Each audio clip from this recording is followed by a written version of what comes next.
And this week I want to talk about condo versus house and just a couple of things to consider if you are looking at these two options.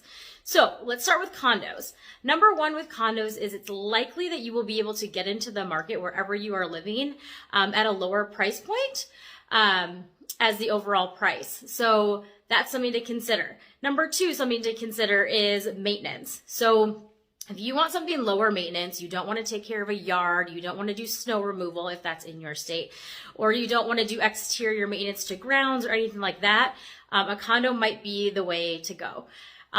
The third thing with a condo is there is an HOA, which is called a homeowners association, typically. Not every building, but most will have something like this where there are rules and regulations. So they might have stipulations about rentals or pets or the way that you can use your dwelling. So if that's something that you're concerned with and you don't want to follow any specific rules about how you live in your dwelling, that may be something to consider with a condo. And also with that HOA, just keep in mind there are HOA fees. They're usually assessed monthly, sometimes quarterly, depending on your building.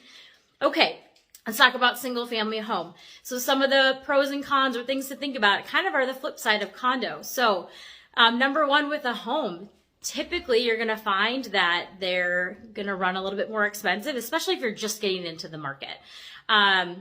Number two is the maintenance. So if you are okay with taking care of a yard, doing some snow removal, things in the exterior of the house, shoveling, that kind of thing, then maybe a house is okay for you. Maybe you have dogs or pets or you want that big area to roam for kids to play.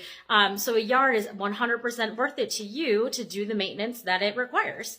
Something else to think about with a home is how you live. So just as the opposite of a condo, there are no rules and regulations within your dwelling of your home. Of course, you want to be nice to your neighbors and kind and respectful to those in your neighborhood.